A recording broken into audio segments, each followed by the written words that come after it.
जयनारायण मिश्र निश्चित भाव में जड़े सीनियर विधानसभा सदस्य प्रति मोर व्यक्तिगत सम्मान अच्छी किंतु आपण बीजेपी दल गत विधानसभा इतिहास देखिए से जो ढंगे विधानसभा को चलाऊला ताठू अति भल ढंगे विजु जनता दल अति दायित्व संपन्न विरोधी दल हिसाब से तार दायित्व निभाऊँच ओडिशार स्वार्थ जो हानि होती ओडिशा लोकंर स्वार्थ हानि होती जो भारतीय जनता पार्टी देइथिबा प्रतिश्रुति ओहरी जाउची सेतबेले विजु जनता दल निश्चित भाव में तार दायित्व कार्यक्रम करिवो जोथिपाई विजु जनता दल आज विधानसभा अचल करिछि एइथिपाई अचल करिछि जे से देइथिबा कथा आसंता निर्वाचन में जो 21 संकल्प पारित कर 3 नंबर संकल्प थिला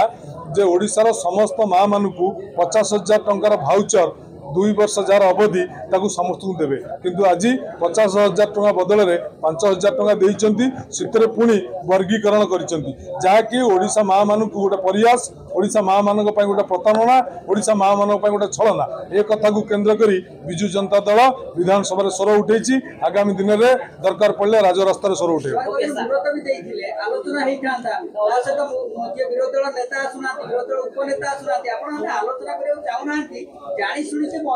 शुणु मुलतवी प्रस्ताव आम अतीत 3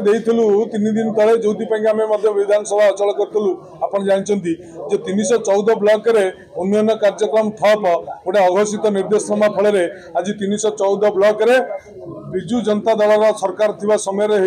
पांठी खर्च न करिया को वीडियो मान को निर्देश दिया जायछि से बाबद रे आमे जेतबेले मुलतवी प्रस्ताव उठैतलु मुलतवी प्रस्ताव को स्पीकर महोदय ग्रहण कले नाही पक्षपातिता कले तेणु मुलतवी प्रस्ताव देले मध्य से ग्रहण करूनांती से आलोचना कौन करेंगे ओडिशावासी की उत्तर दवा को भारतीय जनता पार्टी कते उत्तर नाही विरोधी दल नेता आसुचंती विरोधी दल नेता गृह विभाग खर्च दाबी विभाग समय आसीथिले से तांकर वक्तव्य रखिथिले विरोधी दल नेता जो समय आसिया कथा विधानसभा को आसीचंती किंतु आम विरोधी दल नेता सेतबेला विरोधी दल नेता भलिया स्पीकर ऊपर चप्पल पकांतिनी कि डाली पकांती आगे आ गोटे कथा जे मुख्यमंत्री थिबा समय नवीन पटनायक आ 5T अध्यक्ष कौन जिला को मन इच्छा गस्त करना सब ऑफिशियल गस्त बोली आज रिप्लाई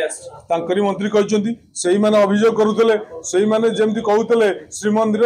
प्रकल्प रे एते कोटी टंका खर्च होइछि वास्तव में मंत्री दौरान एति टंका खर्च होइछि भाव में बीजेपी सबुबले मिछ कथा लोक प्रचार करी मिछ कथा लोक मुंडे पुरे मिछ जातीयतावाद कथा उठे लोकंर इमोशन टाक एक्सप्लोर करने चाहूँगी लोक मैंने बुझीगले बीजेपी कौ ढंग से जाऊँ।